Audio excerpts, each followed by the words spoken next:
pero nos cuesta trabajo, o sea, debo de reconocer que a veces a los mexicanos nos cuesta trabajo hacer equipo, y como anunciante yo te diría que me pasa un poco lo mismo, ¿no? Yo ahorita quizás en algunas de mis responsabilidades me toca más trabajar no solo con cosas que tienen que ver con México, sino con otros países de la región, desde México hasta Brasil, y me toca trabajar con agencias de México, pero me toca trabajar con muchas agencias de fuera.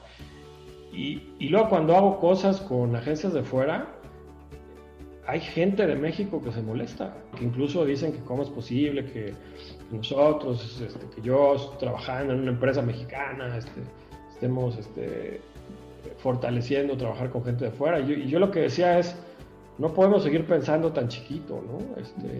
Yo lo que digo es que es como seguir pensando que no pueden venir a jugar, no pueden venir a jugar jugadores argentinos o chilenos o brasileños a nuestra liga, ¿no? O a España. O sea, al final ya vivimos en un mundo global y sobre todo en el negocio en el que nosotros estamos. Yo lo que digo es que las grandes ideas son universales.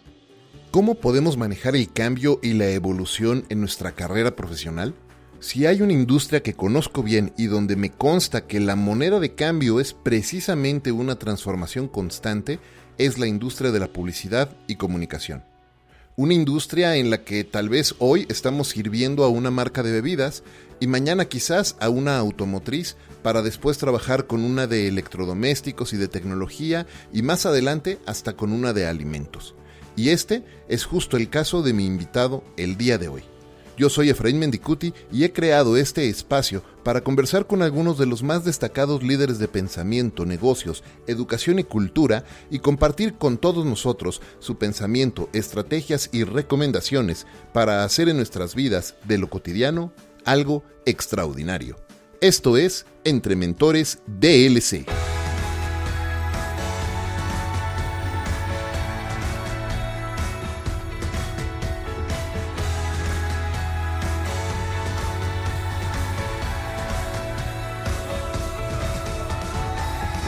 Con más de 25 años de experiencia en marketing y publicidad, mi invitado hoy ha sido responsable no solo de icónicas marcas, sino también de la operación de agencias de publicidad igual de icónicas. Con un punto de vista siempre agudo y un claro entendimiento de cómo funciona esta industria, acompáñenme a aprender del director general de Integrated Marketing Communications and Brand Management en Kellogg's para América Latina, el extraordinario Omar Carrión. Mi querido Omar, bienvenido a Entre Mentores DLC. Qué rico tenerte aquí. Muchas gracias, Efra. La verdad que un gusto tener la posibilidad de charlar un rato contigo. No, hombre, de verdad que lo aprecio mucho. Te decía ahorita fuera de micrófonos, aprecio mucho el tiempo. ¿Y qué te parece si, bueno, yo tengo la fortuna de conocerte ya de algunos años, saber un poco sobre tu trayectoria? Tenemos además muchos amigos en común cercanos también. Pero para quienes nos están escuchando, ¿por qué no empezamos desde el principio y nos cuentas un poco sobre quién es Omar y cuál es el camino, cuál ha sido el camino que has recorrido y que te ha traído hasta este punto en tu vida y en tu carrera? Claro, muchas gracias. Pues mira, yo os digo que soy mexicano, orgullosamente mexicano, publicista de corazón, ¿no? Mercadólogo y hombre de negocios por necesidad. Pero la verdad que, bueno, pues, yo te voy a decir, a mí siempre desde muy, muy pequeño, yo siempre supe que me quería dedicar a temas que tuvieran que ver con la comunicación, ¿no? Nosotros somos dos hermanos y yo tengo una hermana un poco más grande que yo. Y ella empezó a trabajar en publicidad y yo me acuerdo que yo la veía y veía que iba a las sesiones de fotos y producía comerciales y todo eso, y la verdad que eso me parecía un tema fascinante, ¿no? O sea, de cómo podías generar cosas y propuestas para las marcas, ¿no? La verdad que eso siempre me llamó mucho la atención, y como que siempre el tema de la publicidad fue algo que siempre estuvo muy presente en en mi interés, en mi vida, ¿no? Siempre me llamó mucho la atención, pero sobre todo temas de comunicación, ¿no? Coincidentalmente, eh, por esta referencia inmediata de mi hermana, pues ella tenía un grupo de compañeros de la universidad, de la Ibero, bien peculiar, ¿no? Y bien diverso, ¿no? Entonces estaba Paco Calderón, ¿no? Que es el caricaturista del Reforma, un tipo Ujú. espectacular, ¿no? Que yo me acuerdo un trabajo que le hizo a mi hermana con un storyboard para un trabajo de televisión de un lanzamiento de una nueva cerveza que era espectacular, ¿no? O sea, tener un storyboard con la pluma de Paco Calderón es una cosa surreal, ¿no? Debe ser como para tenerlo enmarcado, ¿no? Literal lo tiene, ¿eh? Ah, Lo claro, tiene. por supuesto. Y cada vez que se reúnen siempre lo sacan, porque la verdad que es increíble, ¿no? Es cerveza Sabache, no se me olvida. Este, pero tenía amigos, otro grupo de amigos que trabajaban en televisión, ¿no? Que estaban más en la parte de noticias, ¿no? Amador Narcia y Miguel Bárcena, ¿no? Entonces como que de repente yo veía eso, ¿no? Y la verdad que siempre me llamó mucho la atención. Yo siempre quise hacer algo que tuviera que ver algo con publicidad. Debo reconocer que siempre me han gustado mucho los deportes y un poco por esta cercanía que tenía con Amador, pues tuve ahí un paso medio fugaz de unos 7, 8 meses de becario en el área de deportes de Televisa, y pues como que iba a reportear y veía cómo hacía las notas y tal. Pues la verdad que como que nunca me dieron mucha bola y como que el ambiente no tampoco me gustó, entonces me desistí pronto de querer ser como el reemplazo de Toño Valdés en algún momento. Pero la verdad que era algo que me fascinaba, ¿no? Me encantaba, ¿no? Y luego, pues, yo nunca tuve gran dificultad en decidir qué iba a estudiar, ¿no? Siempre tuve claro que quería estudiar comunicación y siempre después tuve muy claro que me quería dedicar a publicidad, ¿no? Quizás nunca tuve ese challenge que mucha gente tiene de qué voy a estudiar y a qué me voy a dedicar. Ujú. O estudié una cosa y no me gustó y luego me cambié. La verdad que yo nunca tuve ese problema, siempre tuve como muy claro hacia dónde me quería ir. Y la otra gran ventaja es que tuve la oportunidad de empezar a trabajar muy, muy rápido. Alrededor del cuarto, quinto semestre, me salió la oportunidad de poder empezar a trabajar en una agencia que hoy ya no existe, ¿no? Pero se llamaba Paulino Romero y Asociados, una agencia de las nacionales, cuando en México había una parte importante de agencias nacionales, ¿no? Estaba en Guadalupe Inn, ¿no? Exacto, en Manuel M. Ponce. En Manuel M. Ponce, Exacto, ¿no? Pero estaba Publicidad Ferrer, estaba Augusto Elías, estaba Paulino Romero, Clemente Cámara, ¿no? Había una participación de mercado importante de agencias locales. Paulino era una de esas. Paulino después se fusionó con Publicis y con Arredondo de Aro y bueno, pues ya después. Pero a mí me tocó en esa etapa trabajar. Quien me dio mi primer trabajo fue un tipo también bastante conocido en la industria, José Luis Betancourt, ¿no? Mira. Que después puso una agencia que se llamaba Betancourt Euro RSGC, ¿no? Y sale un poco de este mismo núcleo, ¿no? José Luis era conocido y compañero de mi hermana en la Ibero, y entonces pues, de ahí empecé yo a hacer mis pininos, ¿no? Mi primer cliente fue Kimberly Clark,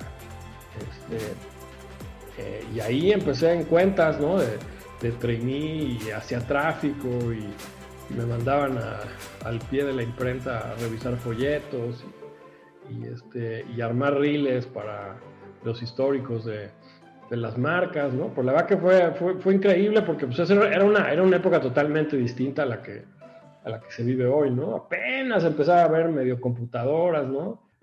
Iba a mis juntas y hacíamos los reportes de conferencia a mano, y se los pasábamos a una secretaria, ¿no? Para que los hiciera máquina, ¿no? Y hacía copias y y de ahí ya se mandaban por mensajería a los clientes, ¿no? Me acabas de recordar, yo, por ejemplo, yo empecé, mi primera agencia fue Wunderman y tenía que compartir la computadora con otra ejecutiva de cuenta, ¿no? Y era un desastre, ¿no? Estar compartiendo eso. Y luego me acuerdo que Brian Hobart, que era el CEO de Wunderman en aquel entonces, deja Wunderman, se asocia con Arlene Holden, se asocia con Carlos Sánchez, con varios amigos, y se asocian con Carlos Romero, precisamente, después de que de que ya habían hecho el trabajo con Publicis, ya era Publicis Romero. Claro. Y entonces abrieron la primera operación de Publicis Dialog en México y me invitaron a irme con ellos a trabajar, ¿no? Con ellos como supervisor de cuenta. Yo estaba muy chavito todavía. Y mi primer brief en Publicis Dialog fue escrito a mano en un blog de estos amarillos legales. Claro. Claro, sí. Eran otras épocas. Yo te voy a decir algo. No tenía computadora, pero tenía una oficina para mí solo, ¿no? Y yo era un ejecutivo de cuenta, ¿no? Y tenía mi escritorio y tenía un archivero, o sea, ¿no? Yo digo que eran como esos últimos vestigios que quedaban de esa época dorada del mundo de la publicidad, ¿no? Pero sí, era, ¿no? Hacer un original era, ¿no? Las cartulinas y las camisas de color y hacer toda la guía de pantones, ¿no? Y era todo un trabajo de parar tipografía, ¿no? Y todo el tema de la fotomecánica era un trabajo totalmente artesanal, ¿no? Oye, y algo que me encantaría hacer doble clic en esto que estás platicando, porque sí, la industria ha cambiado muchísimo y mencionabas ahorita que empezaste como ejecutivo de cuenta. Y luego mencionaste tráfico. Y todo el trabajo que estás describiendo ahorita tiene que ver mucho con ese trabajo de trafficker, ¿no? Justo. Pero también otra cosa que me acuerdo que en esa época, vamos a sonar aquí a viejitos. Va a empezar a oler a formol y naftalina. Pero me acuerdo mucho que una cosa que era característico de cuentas en aquel entonces, y es más, creo que de ahí puede venir también un poco de esta famosa microlucha entre creativo y cuentas, es que cuentas en aquel entonces también no solamente éramos responsables del manejo de la relación con el cliente y el día a día, y hacer cosas y saber de producción y meterte en producción y meterte en todos los aspectos de producción, no nada más en impresos, también es que tenías que saber de audiovisual y tenías que saber otras cosas, pero además éramos responsables de la estrategia. Claro, yo se lo digo hoy a muchas personas que han trabajado conmigo. En esa época no había planners en las agencias. No existía eso. Los directores de cuenta, no, con todo respeto, no eran chamaquitos de 27 años. O sea, un director de cuenta eran tipos de 40, 45 años que llevaban 15, 20 años trabajando, tipos con un pensamiento estratégico y un conocimiento del negocio de sus clientes bien importante, ¿no? O sea, esa figura del planner empezó a surgir después. Y la otra, que no es un tema menor, Efraín, es que las agencias manejaban los medios.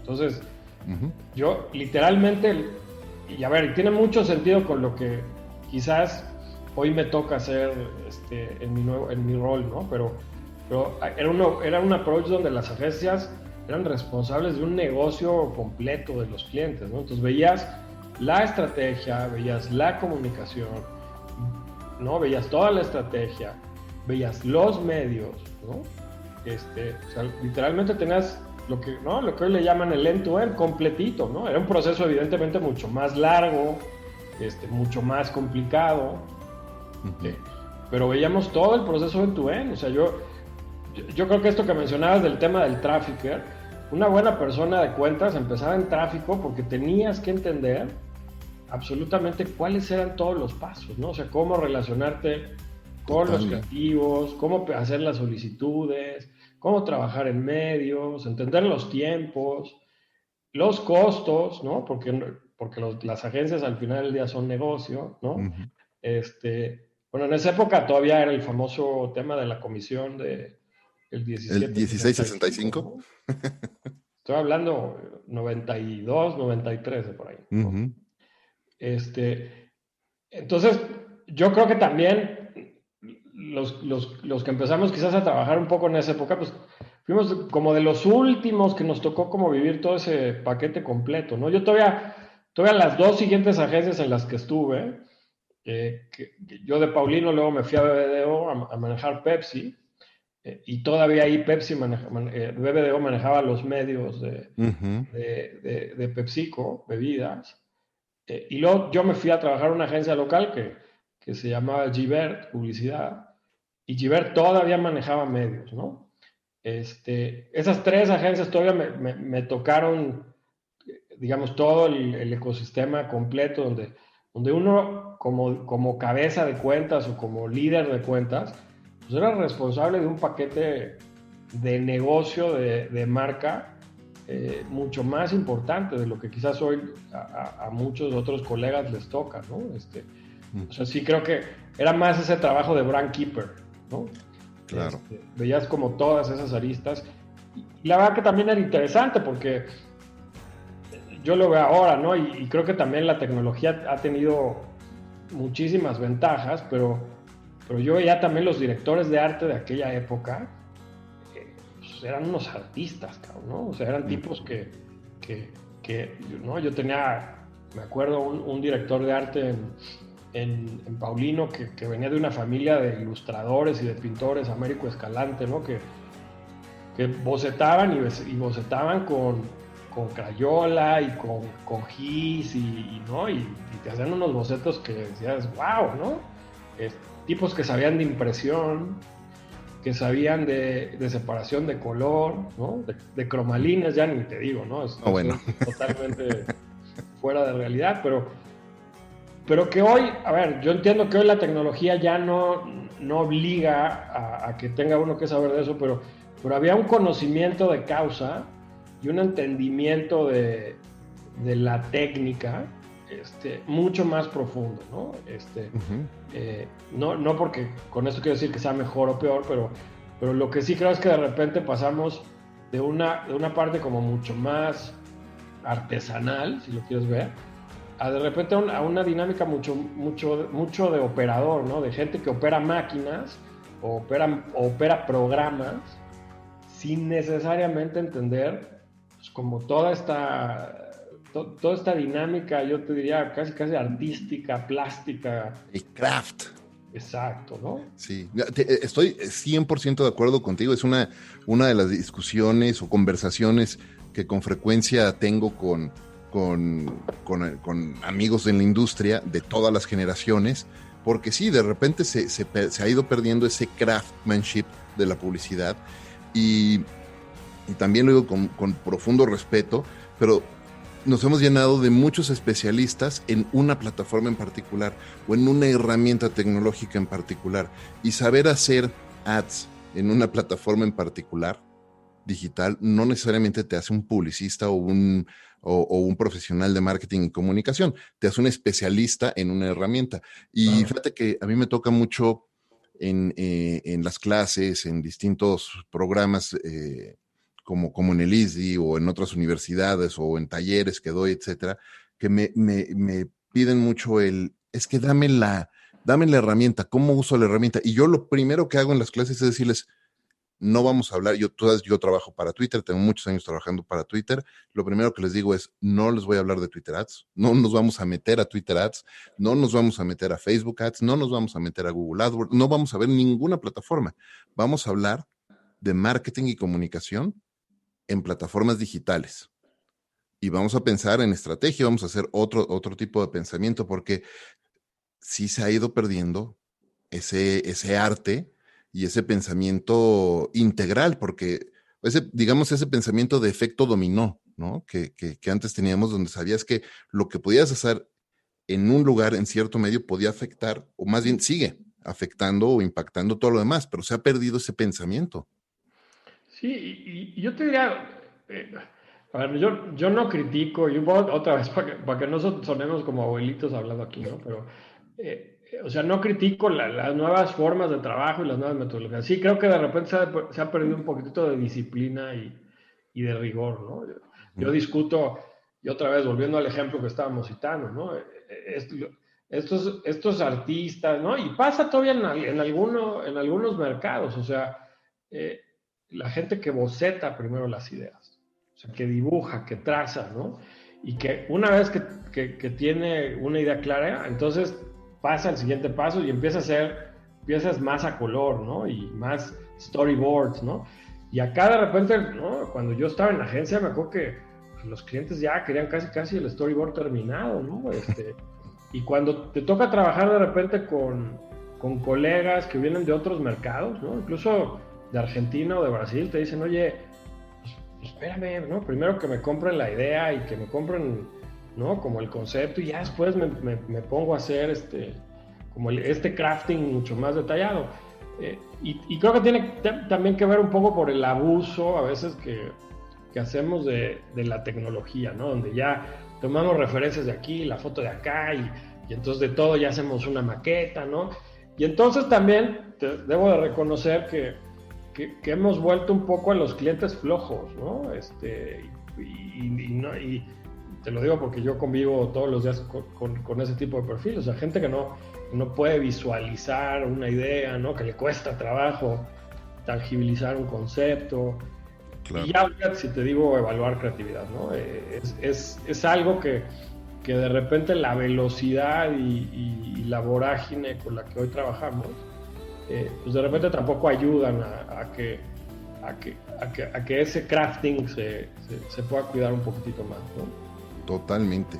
Oye, siguiendo un poco con tu historia de carrera, algo que me gusta mucho de tu carrera y viendo tu perfil y investigando sobre tu carrera es pues todas las vueltas que has dado, porque has estado del lado del cliente, del lado de la marca, ¿no? En varias ocasiones, pero también has estado mucho del lado de la agencia, y no nada más en la agencia de comunicación tradicional o publicidad tradicional, sino lo que decías, este pensamiento completo end-to-end estratégico que había hace muchos años, pero incluso hasta hace unos pocos años, como responsable de una agencia que hacía mucho para una marca de electrodomésticos grande, ¿no? Y me interesa mucho cómo ha sido tu crecimiento, porque de repente la mayoría de las personas nos venden la idea cuando entramos a la universidad, y tú fuiste de los afortunados que encontraste la carrera luego al principio. Yo sí fui de los que tuvo que repetir. Yo primero me fui a estudiar administración de empresas y primero en la UP. Imagina, yo había estudiado en el Albatros, entonces del Albatros a la UP fue una desconexión terrible. Y después me cambié de nuevo a administración de empresas a otra universidad, y me acuerdo que los maestros me decían, ¿tú qué demonios haces aquí? Tú debes ir ahí enfrente, en el edificio de ahí enfrente, ¿no? Y me enseñaban a comunicación. Y cuando me cambié a comunicación, descubrí que podía ser un muy buen estudiante y me encantaba lo que hacía, ¿no? Pero nos venden la idea de que nuestro crecimiento tiene que ser lineal, y no nada más lineal, casi vertical, cuando en realidad es una espiral. ¿Cómo ha sido tu desarrollo de carrera en ese sentido? Sí, la verdad que te voy a decir algo. Quizás mi proceso fue un poco inconsciente en ese sentido, y creo que quizás tendría más vigencia lo que pasa hoy, ¿no? Yo creo que este crecimiento vertical que quizás en algún momento nos inculcaban, pues era un pensamiento de los 70s, ¿no? De los 80s, ¿no? Donde uno debía de permanecer en una empresa 20 años ¿no? La realidad es que a mí ya no me tocó tanto ese perfil, o sea, a ver, sí estuve en compañías donde era el proceso así. Quizás lo que a mí me pasó, Fra, es yo siempre he sido muy, muy curioso y siempre me ha gustado saber de más cosas, ¿no? Yo siempre quiero aprender de más cosas, o sea, soy muy, no sé si metiche o curioso, no, pero a mí me encantaba la publicidad, pero siempre me llamó mucho la atención la parte estratégica de las marcas y el posicionamiento, y me acuerdo que los libros estos de Jack Trout y Al Ries me parecían fantásticos, ¿no? Y el tema del posicionamiento y cómo las extensiones de línea y todo eso. Entonces, la verdad que siempre tuve como un hunch ahí muy interesante con el tema de las marcas. Quizás por eso yo trabajé más en cuentas, ¿no?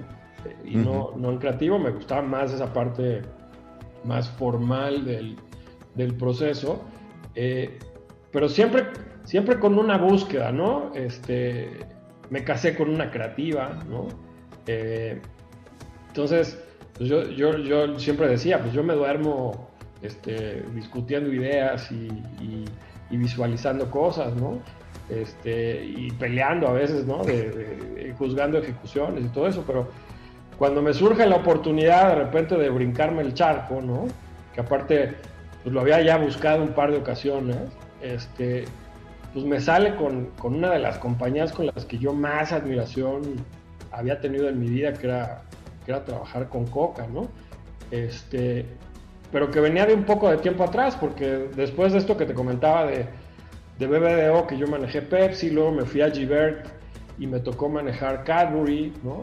Peñafiel y otras bebidas. Luego me voy a Lintas, y ahí es donde empiezo a trabajar por primera vez con algunas marcas de Coca-Cola, ¿no? Y empiezo a trabajar con Unilever, ¿no? Entonces también como mi marco estratégico de marcas empezó a ampliar un poquitito más. Y luego, como mi paso previo a dar el brinco, pues me tocó trabajar en una agencia increíble, ¿no? Que se llamaba Z Publicidad, ¿no?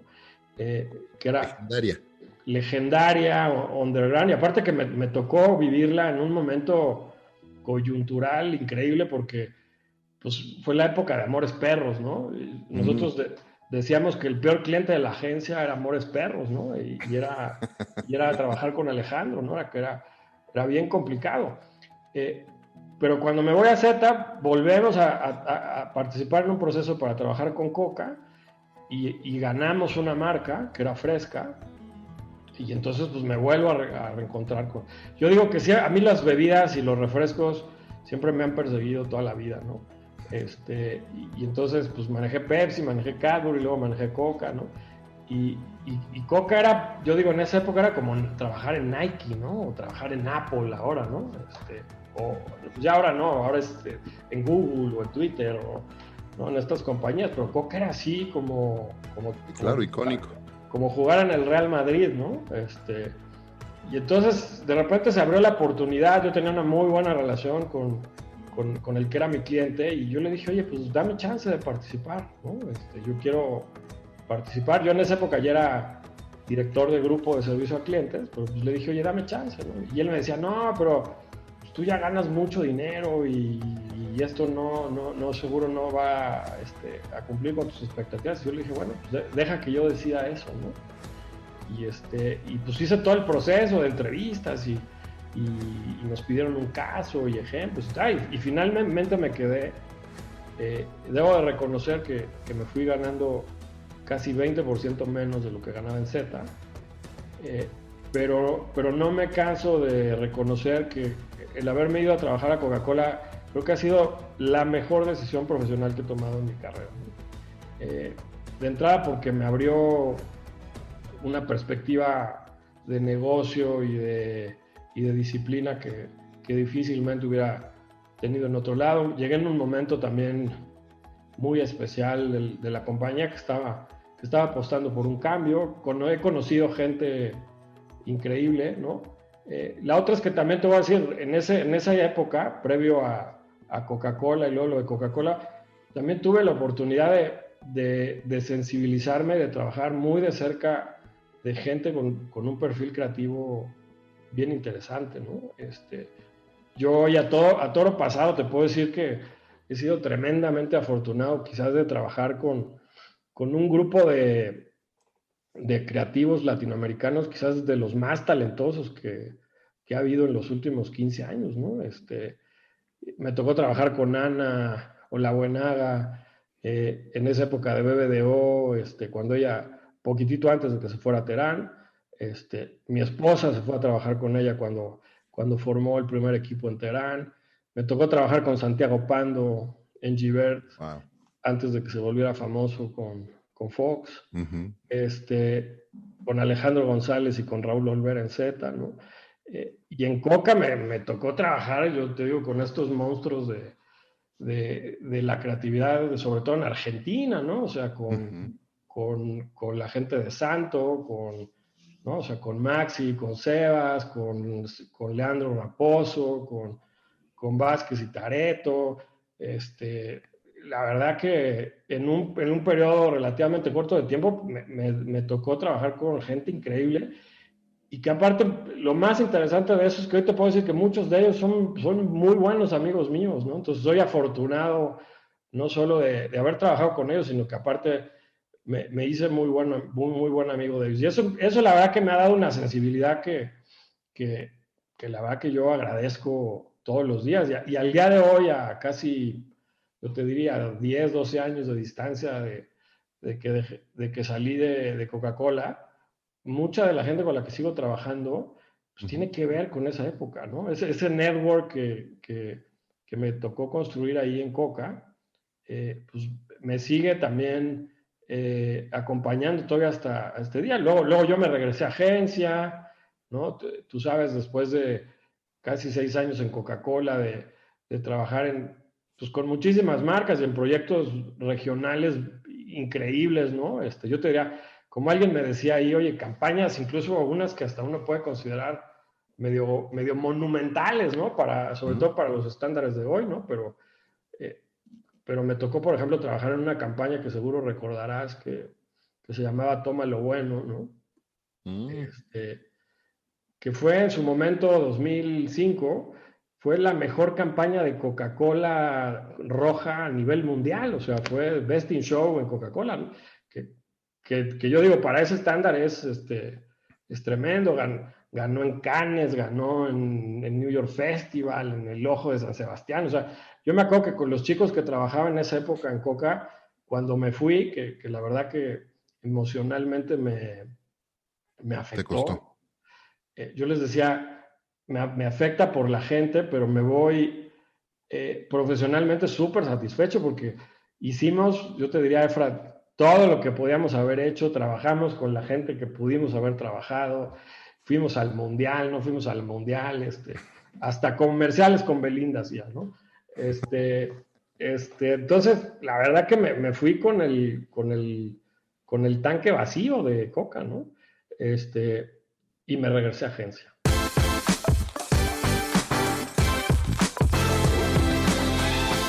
Antes de continuar, déjame comentarte que este episodio es presentado por Ricolto Café, una empresa 100% mexicana que por más de 20 años ha llevado la experiencia del mejor café gourmet de México a miles de oficinas en nuestro país. Hoy, Ricolto Café también llega hasta nuestros hogares a través de su nueva tienda en línea ricoltocafé.com.mx. Visítala y haz tu pedido con el código #DLC320 y recibe 10% de descuento en tu compra. Recuerda, visita ricoltocafé.com.mx, eso es, Ricolto con K de kilo, y lleva la experiencia del mejor café de México hasta tu hogar con Ricolto Café.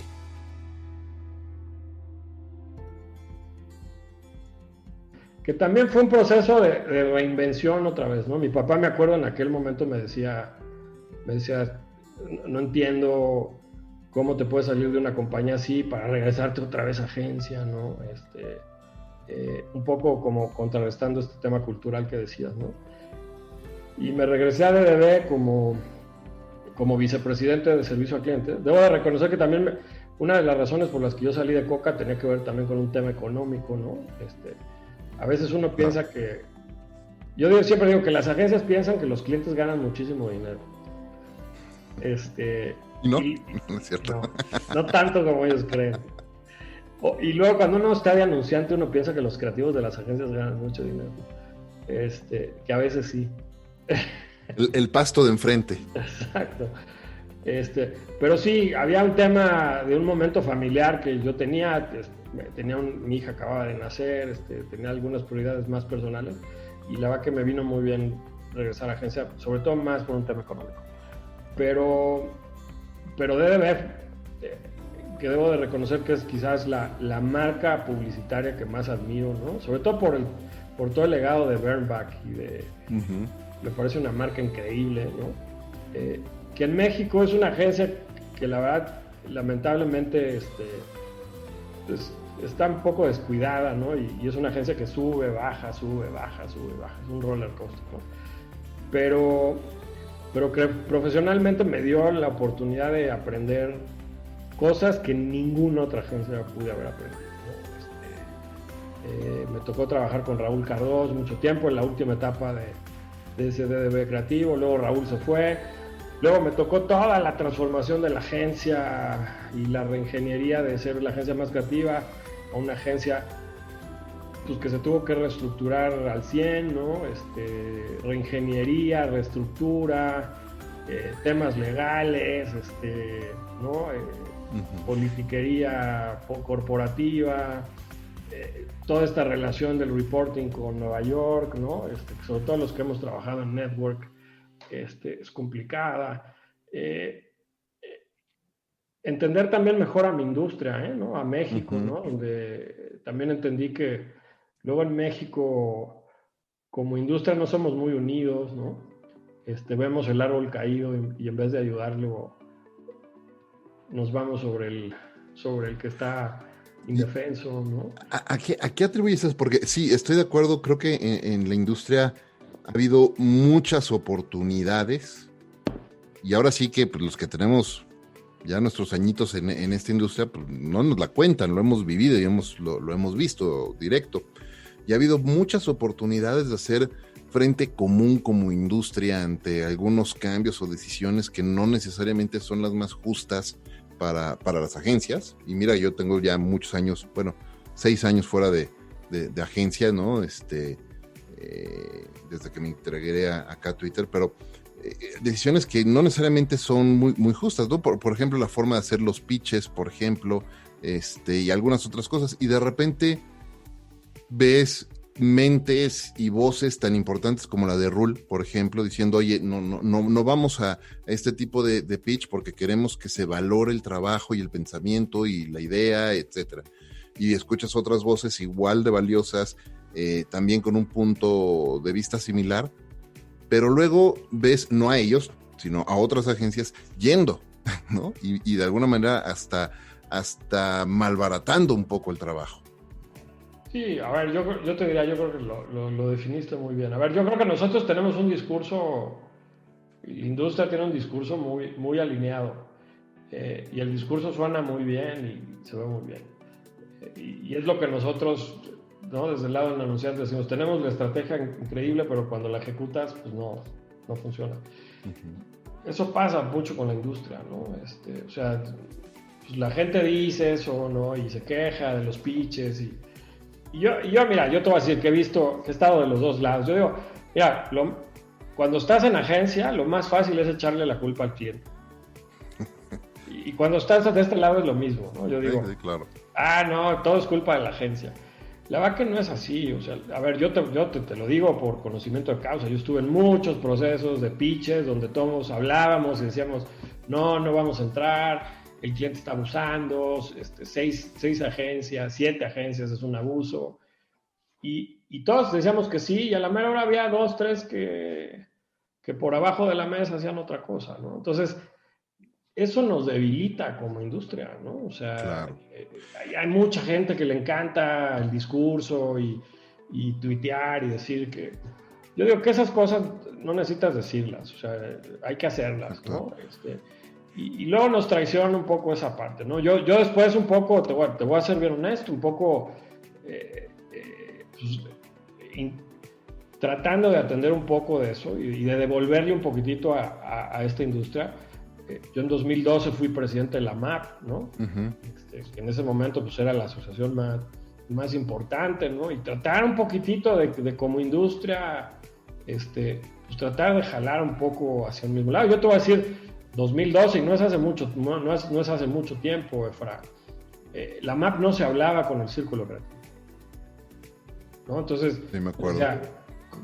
O sea, cuán absurdo es que la asociación más grande que agrupa las agencias de publicidad más importantes del país y que aparte le da empleo a esas mentes más talentosas, no interactúe con ese organismo, ¿no? Entonces, me acuerdo que nos juntamos con Pepe, Pepe Montalvo, que en ese momento estaba en el círculo, ¿no? Y estaba Bruno Lambertini, y había un grupo ahí, y ahí empezamos un poquitito como a generar un proceso un poco más formal, ¿no? Luego, junto con Alejandro Cardoso, surgió esta idea de armar la Casa de México en Cannes, ¿no? Y entonces llegar como industria al festival y tener como un espacio, ¿no? Que aparte pues, se mantuvo varios años, ¿no? Sobre todo con el apoyo de Pedro Torres, ¿no?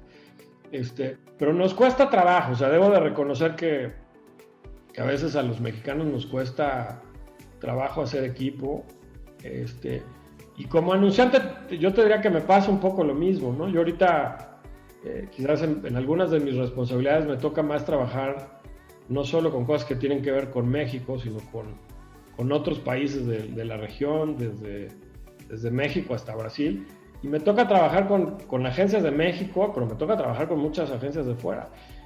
Y luego cuando hago cosas con agencias de fuera, hay gente de México que se molesta. Y que incluso dicen que cómo es posible que nosotros, que yo trabajando en una empresa mexicana, estemos fortaleciendo trabajar con gente de fuera. Y yo lo que decía es, no podemos seguir pensando tan chiquito, ¿no? Yo lo que digo es que es como seguir pensando que no pueden venir a jugar, no pueden venir a jugar jugadores argentinos o chilenos o brasileños a nuestra liga, ¿no? O a España. O sea, al final del día vivimos en un mundo global y sobre todo en el negocio en el que nosotros estamos, yo lo que digo es que las grandes ideas son universales. Ah, totalmente, totalmente. Y eso es bien importante porque eso quiere decir que también las ideas de acá son importantes para la gente de allá. O sea, no es un tema de nada más traer talento afuera, sino exportar nuestro talento allá afuera.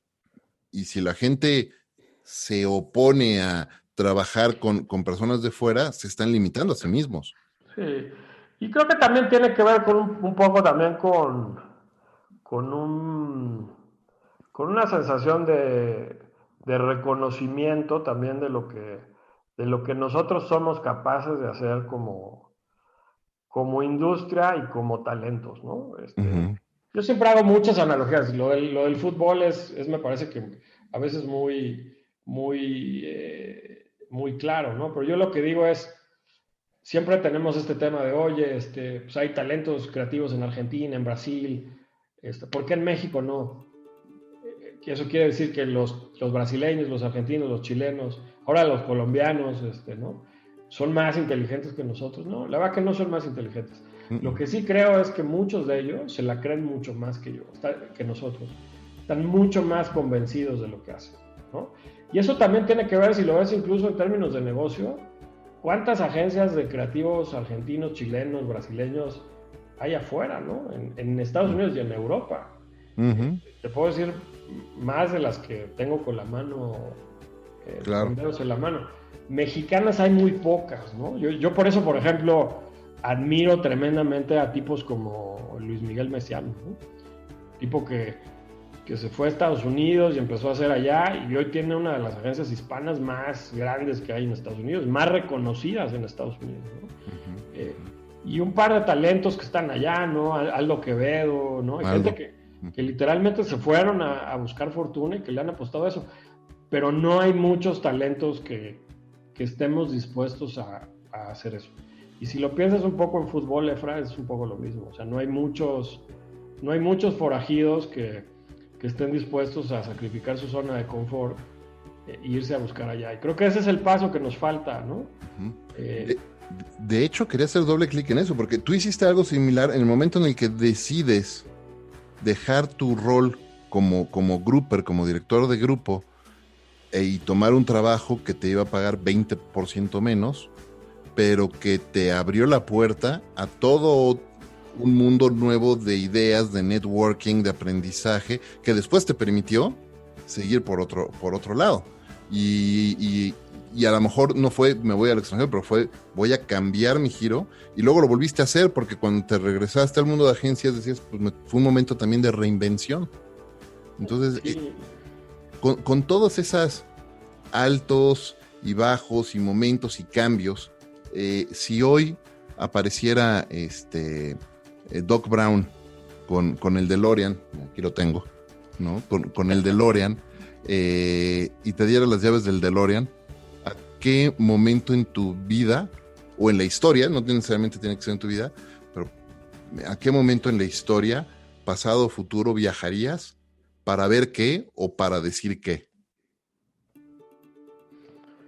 Sí, no, seguramente lo haría hacia el futuro, ¿no? Sobre todo para saber más de lo que no sé. Este, yo te voy a decir, muchas de las decisiones que he tomado, en su momento han sido difíciles. Y debo reconocer que también tengo una esposa que me ha bancado, y soportado todas las loqueras, ¿no? Porque también así, yo te voy a decir, estando en Coca-Cola, un día le dije a mi esposa, ¿sabes qué? Me voy a salir a montar una casa productora. Y me decía, no, hombre, ¿cómo crees? ¿Estás loco? ¿Cómo? Le dije, sí, no, yo estaba en un proceso donde era gerente de marca de Sprite y no me gustó nada ser gerente de marca. O sea, odiaba estar sentado en mi lugar haciendo PowerPoints y viendo ventas diarias de botellas de Sprite. No me gustaba nada. A mí me gustaba salir y hablar con las agencias y ver las ideas y producir cosas. Entonces, pues de repente salió ahí un personaje que me dijo, no, y si fundamos una casa productora y tal. Y yo, la verdad que ingenuamente dije, pues eso es lo que me va a llevar a estar más cerca de lo que quiero y pensar en este tema de ser entrepreneur, ¿no? De ser mi propio jefe y tal.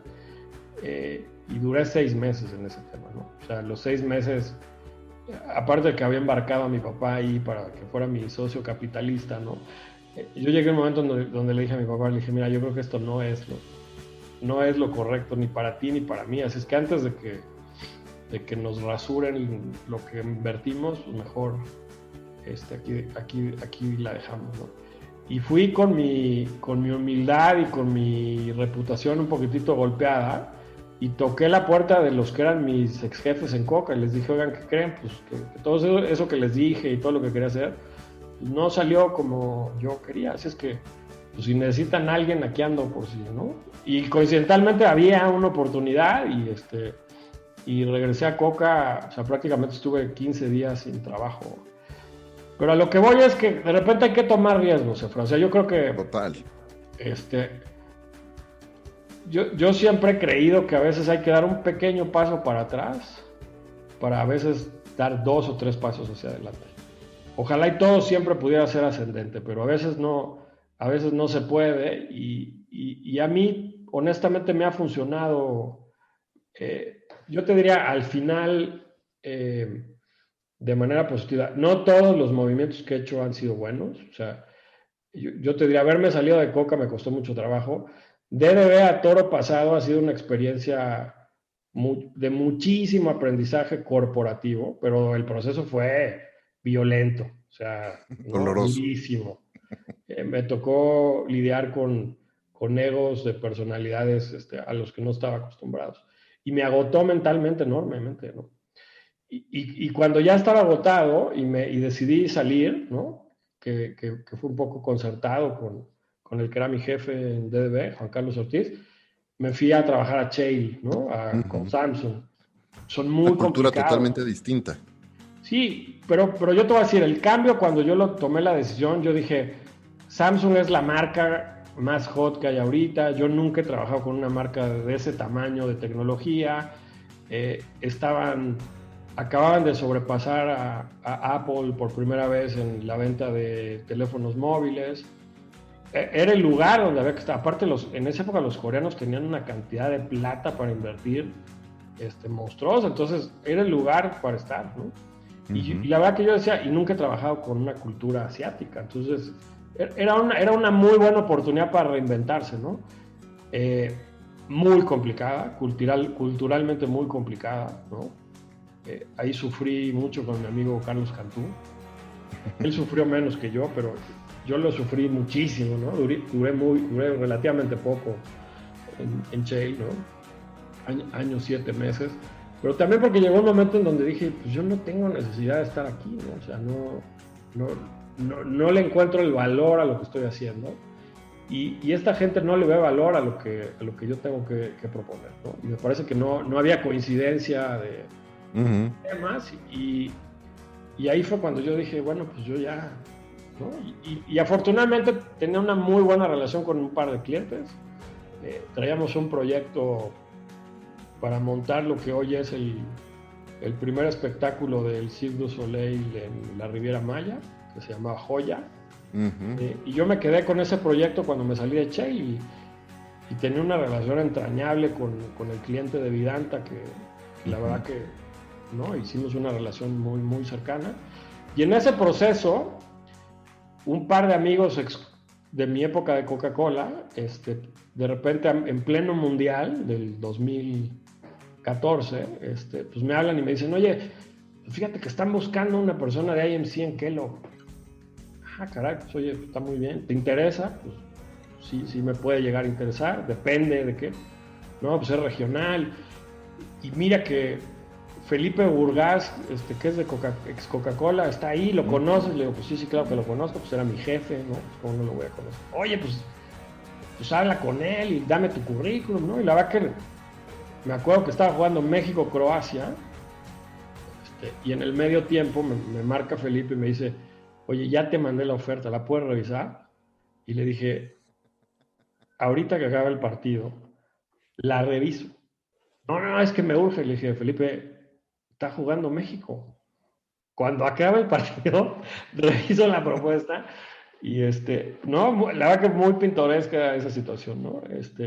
Pero bueno, pues otra vez, este network de gente de Coca me llevó de regreso a Kellogg, a formar un modelo y una forma de trabajo similar a lo que yo había dejado en mi última etapa en Coca, ¿no? Esta parte de la integración de las disciplinas del IMC, de cómo trabajar colaborativamente con muchas agencias al mismo tiempo, pero con una idea en común, ver todo el ecosistema, sí la creatividad, pero sí ver los medios y los puntos de contacto, y cómo juega el empaque, y cómo juega el shopper.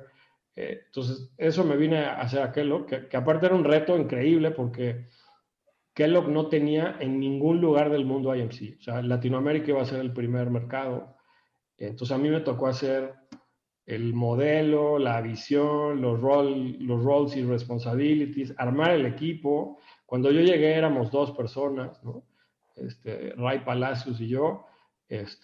Y hoy somos un equipo en Querétaro de 6, tengo gente en Brasil, tengo el equipo del Cube, que somos casi 40. Wow. La verdad que si yo hubiera pensado en 2014 lo que se iba a volver todo esto, pues no, nunca lo hubiera pensado. Y ha sido, otra vez, quizás regresando un poco a tu pregunta inicial, para mí el proceso profesional ha sido un proceso constante de aprendizaje y de learn to unlearn. Totalmente. De estarte reinventando. Yo no soy una persona digital, Efraín. Seguramente soy un poco más viejo que tú, pero yo he tenido que aprender muchas cosas de digital. Y hoy el 60%, 70% de lo que hago tiene que ver con digital. Yo no soy nativo digital, ni soy millennial, ¿no? Ya estoy un poquitito más cascanueces. Pero me encanta aprender y me encanta conocer, y reconozco que no soy experto en todo, pero reconozco también que el liderazgo hoy también se mide mucho en poder identificar y formar equipos de trabajo donde uno pueda juntar a talentos que puedan generar algo mucho más grande, y la verdad que eso es increíble, ¿no? Me encanta, totalmente de acuerdo contigo. No creo que tengamos mucha diferencia de si los dos hacíamos briefs a mano en hojas de blog. Oye, mencionaste a lo largo de esta plática algunas personas que son como tú, pues ya icónicas en la industria, ya son personas que son muy conocidas, que han hecho y han construido una carrera importante, que han dejado huella. Obviamente mencionaste por allá a Alejandro, tú mencionaste a Rul, mencionaste a Ana María, etcétera. De todas estas personas con las que has tenido oportunidad de colaborar, ¿cuál ha sido una o dos lecciones que has aprendido de ellos y que realmente te han sido muy útiles en tu carrera? Pues mira, yo te diría, de todo se ha aprendido, algo, ¿eh? Para bien o para mal, debo de reconocer. He aprendido de algunos de decir, ok, esto es lo que no quiero hacer. Claro. Y he aprendido de otros de, eso es lo que quiero hacer. Y consejos he recibido muchos. Yo te voy a decir, con Ana María, la verdad que yo no tengo una relación tremendamente frecuente con ella, pero cuando la veo, la verdad que hay una calidez increíble. Trabajó con mi esposa, conoce a mi hija, pero cuando me he tenido que acercar con ella a pedirle consejo, la verdad que ella siempre ha sido súper abierta, ¿no? Yo me acuerdo cuando iba a ser presidente de la MAP, le hablé, ¿no? Y le dije, oye, Ana, pues me están ofreciendo esto, ¿cómo ves? ¿Vale la pena o me estoy tirando al precipicio, ¿no? Y la verdad que ella me dio un punto de vista bien honesto y bien genuino, ¿no? Entonces, yo la verdad que aprecio tremendamente poderme sentir cercano a ella, ¿no? Ahora ya de cliente, pues le invito de repente a que venga a Kellogg's a darnos pláticas, ¿no? Ella aparte trabajó para Kellogg's cuando estaba en Leo Burnett, entonces le tiene un aprecio. Que esa generación de Leo Burnett, por cierto, es increíble. Sí, María, sí. Lourdes, obviamente Pancho, ¿no? Una gran generación, ¿eh? Sí, entonces la verdad que increíble, ¿no? Raúl Olvera, por ejemplo, es de los amigos más queridos que he tenido como jefes, ¿no? Yo me acuerdo cuando yo me fui a Coca-Cola y yo trabajaba en Z y me iba de ser empleado de Raúl ahora a ser su cliente, ¿no? Porque me iba a manejar Fresca, que era marca de Z. Yo me acuerdo que él me dio uno de los consejos que más me han marcado y de los que más me acuerdo, porque él me dijo, cabrón, tienes una gran oportunidad. Me dice, por favor, que nunca se te olvide. Me dice, tú puedes ser un buen cliente. No me dijo más. Maravilloso consejo. Maravilloso consejo, porque para quienes nos están escuchando y que a lo mejor no han trabajado en la industria de la publicidad, hay una, digamos, vamos a llamarle una leyenda urbana, ¿no? De cuando una exagencia se va del lado del cliente y se vuelve, digamos, la peor exigente de más, ¿no? Un cliente pesadilla, y la realidad es que sí, la oportunidad es volverte un gran cliente y cambias totalmente las reglas del juego, ¿no? Exacto. Y la verdad que hasta el día de hoy, o sea, consistentemente me sigo acordando de ese consejo de Raúl. Yo con muchas de mis agencias hoy se los digo, o sea, con muchos tengo muy buena relación, y una relación muy cercana, ¿no? Tengo ahorita una relación muy estrecha y muy cercana, por ejemplo, con Horacio Navarro de Leo, ¿no? Y yo lo que digo es, pues entre gitanos no nos leemos las manos, ¿no? Yo conozco muy bien y sé muy bien qué es lo que les duele a las agencias y qué es lo que necesitan las agencias en forma y en fondo para que puedan hacer un gran trabajo o puedan hacer un buen trabajo, ¿no? Y yo y mi equipo realmente somos un facilitador para que eso suceda, ¿no? Yeah. Ahora, también sabemos pues, los vicios, ¿no? Y sabemos también, pues, de repente, de dónde cojean un poquitito. Entonces, yo lo que digo es, yo puedo ser el mejor aliado que pueden tener las agencias, ¿no? O sea, puedo ser el principal embajador, el principal sponsor. Y sí es cierto también que podemos ser el cliente más jodido que puede ser, porque sabemos de dónde masca la iguana, ¿no? Entonces, claro. Yo siempre he tratado de tener con todos esa conversación de, a ver, seamos honestos, hoy trabajo con Horacio y yo te diría mi relación con él es súper straight. Trabajo con Pepe Montalvo igual, ¿no? Trabajo con Spooky, con Lalo, ¿no? En Recreo. La otra te voy a decir que creo que es algo que a veces en la relación de cliente y anunciante se ha perdido. Yo siempre busco trabajar con gente que admiro. que reconozco su trabajo. Me acabas de recordar algo que me decía Rul, ¿no? Cuando le preguntaba, ¿no? En un episodio que grabamos juntos también, cómo él contrataba a la gente, ¿no? Cómo decidía contratar o a quién contrataba para Anónimo. Y decía, uno de los criterios que él pone es, no contrataría a nadie con quien no quisiera ir a comer. Y se me hace un gran consejo, porque, claro, ¿no? O alguien que no invitaría a su casa a comer, mejor dicho, ¿no? Y claro, pues me parece un muy, muy buen consejo. Oye, quiero ser súper respetuoso de tu tiempo y se nos está acabando. Si tienes un par de minutos más que me puedas regalar para hacer un par de preguntas más. Sí, sí. Yo sostengo la premisa, Omar, de que para que un líder como tú pueda ser tan productivo, tan prolífico y hacer tantas cosas, pues necesariamente tenemos que desarrollar ciertos hábitos y ciertas rutinas para poder ser eficientes y poder mantener un alto nivel de energía, porque se requiere. En esta industria, si no tienes un alto nivel de energía, es difícil salir adelante. ¿Qué hábitos, qué rutinas has desarrollado y has integrado a tu vida, tanto en lo personal como en lo profesional, que hoy te ayudan a ser el líder que eres? Mira, yo te diría, hay unas, sobre todo sobre pretexto del tema del COVID, yo creo que hoy hay muchas que tienen que ver con disciplinas de espacio y de horario, ¿no? Y no es un consejo menor o una reflexión menor, ¿no? Los publicistas y los que trabajamos en esta industria tendemos a veces a dar demasiado a lo que hacemos y descuidamos mucho nuestra parte personal, ¿no? Y te hablo personal, salud, personal, pareja, personal, familia, personal. Uh-huh. Y eso tampoco está bueno, ¿eh?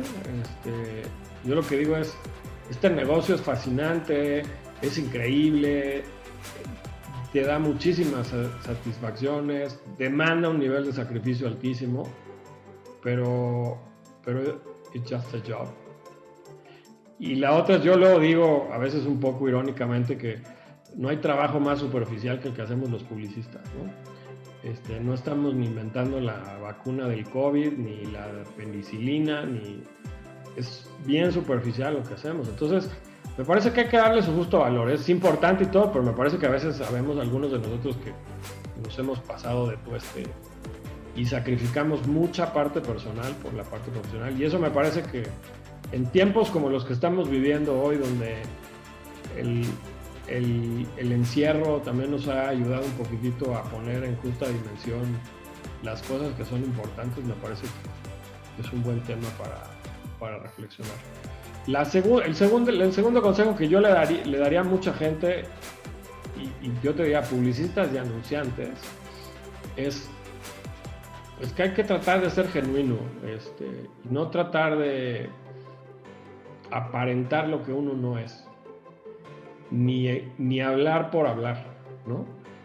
Yo te voy a decir, históricamente yo he peleado y batallado mucho con ese tema porque tú seguramente los viviste. Hay muchos clientes y muchas escuelas de marketing que dicen que tú vas a una junta y tienes que hablar, y tienes que tener un punto de vista y tienes que opinar y tienes, ¿no?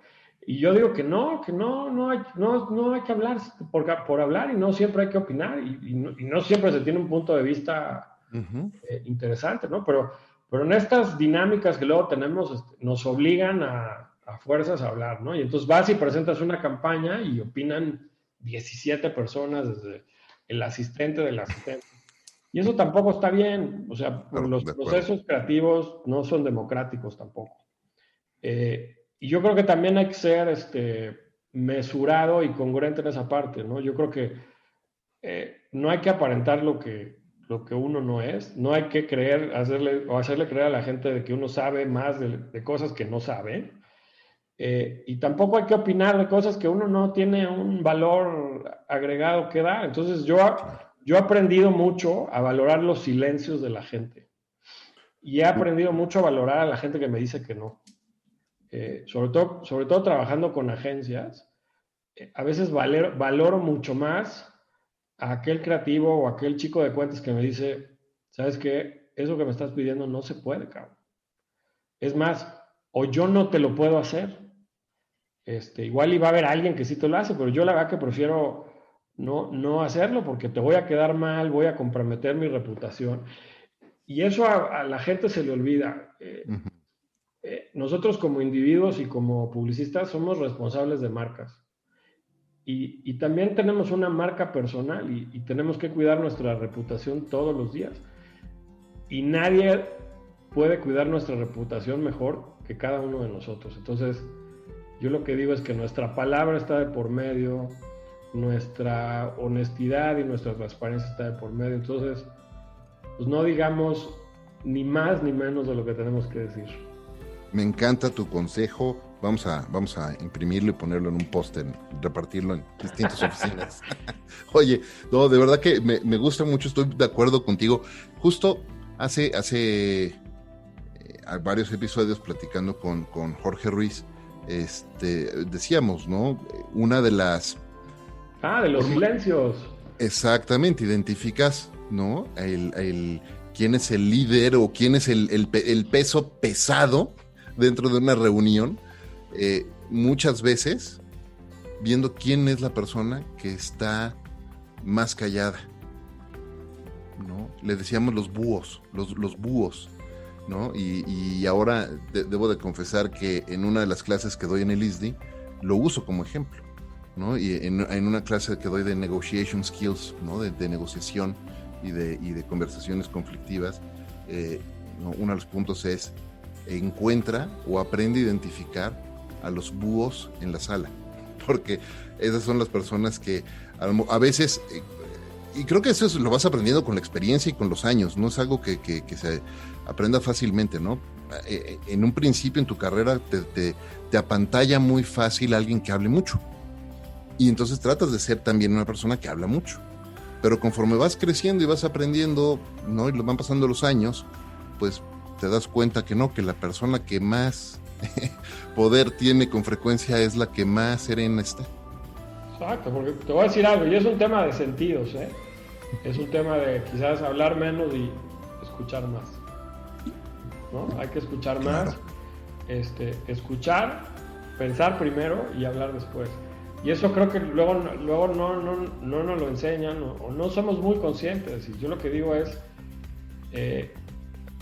hay que hablar, hay que decir lo que uno piensa, hay que ser juicioso con lo que a uno le dicen, pero también uno tiene que decantar y interpretar de una manera correcta lo que uno quiere decir, no rebuznar nada más lo que uno trae en la cabeza. Entonces, yo la verdad que me hubiera encantado que alguien me hubiera aconsejado eso hace algunos años, ¿no? ¿Verdad? Pero hoy se lo digo a mucha gente, ¿no? De verdad, acuerdo. no hay tanto que hablar por hablar, sino hay que aprender a escuchar más y luego atender en consecuencia. Y eso Uh-huh. creo que no solo nos sirve a los publicistas, nos sirve, es una experiencia de A vida. todos, sí, claro. Ahorita que decías de los sentidos, me recordaste a alguien que decía que tenemos 2 orejas, 2 ojos y una sola boca. ¿Dónde las personas que nos están escuchando pueden conectar contigo, seguirte y seguir aprendiendo de ti?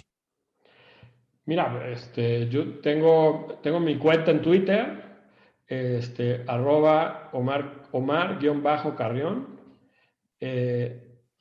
Tengo mi perfil en LinkedIn, Omar Carrión. Yo les diría, esas dos perfiles son sobre todo donde más comparto contenido y puntos de vista, sobre todo de negocios y de marketing. Tengo también una cuenta de Instagram, O Carrión. Es un poquitito más personal, ¿no? Más de cosas de diseño y más de Uh-huh. visual identity, no tanto de marcas, pero sobre todo en Twitter y en LinkedIn, que son como plataformas un poquitito más abiertas, ¿no? Más Twitter, Uh-huh. o sea, ahí me pueden contactar y podemos discutir temas, ¿no? Trato de ser muy activo. Twitter, y no porque Me esté consta. hablando contigo, es la plataforma que más me gusta, ¿no? es donde más interactúo, ¿no? Me peleo, critico, hago catarsis. Buenísimo, buenísimo. Bueno, ¿cómo no hacer catarsis en estos tiempos? Oye, la premisa principal de Entre Mentores DLC es compartir con las personas que nos escuchan cómo grandes líderes como tú hacen en su vida de lo cotidiano algo extraordinario. ¿Cómo Omar Carrión hace en su vida, de lo cotidiano algo extraordinario? Sabes que yo lo que siempre intento hacer todos los días, cada vez que tengo oportunidad de trabajar en una pieza, yo lo que digo es que no hay nada más importante en la vida que contar una buena historia. Y yo creo que para los que tenemos el privilegio de trabajar en un negocio como el nuestro, mercadotecnia, publicidad, pues todos los días contamos historias, nos dedicamos a hacer eso. Entonces, esas historias trascienden o deberían de trascender, ¿no? De generarle algo a la gente. Entonces, yo creo que ahora que está tan de moda este tema del storytelling ¿no? Pero al final ya lo que hacemos todos los días es eso, es cómo podemos contarle algo interesante a las personas, como lo hacemos con un amigo, como lo hacemos con nuestra pareja, con nuestros papás, ¿no? Y acá pues toca que nos pagan por hacer eso con nuestros clientes, con nuestros consumidores, ¿no? Y de verdad que las historias son poderosísimas, ¿no? Yo luego digo que yo un poco por todo esto que acabamos de hablar, Efra, yo luego digo que yo soy un medio romántico todavía del mundo de las ideas. Yo sigo creyendo que las ideas mueven montañas, ¿no? Que las ideas no tienen fronteras, que no tienen nacionalidad, ¿no? Y que las ideas universales nos tocan a nosotros como mexicanos y a los americanos, y a los españoles, y a los coreanos, porque al final ya somos seres humanos y eso es lo que nos une y lo que nos hace converger, y que creo que hoy, sobre todo en el entorno en el que vivimos, con tanta polarización y tanta discrepancia de opiniones, tenemos también que buscar momentos para contar historias que nos hagan estar juntos, y me parece que las marcas de repente también somos una buena excusa para hacer eso. Creo que también tenemos que ser más conscientes y responsables para ayudar un poquitito a que nuestras comunidades y nuestras tribus sociales sean más llevaderas. Muy bien, muy bien. Muchísimas gracias por eso. Me encanta ese mensaje.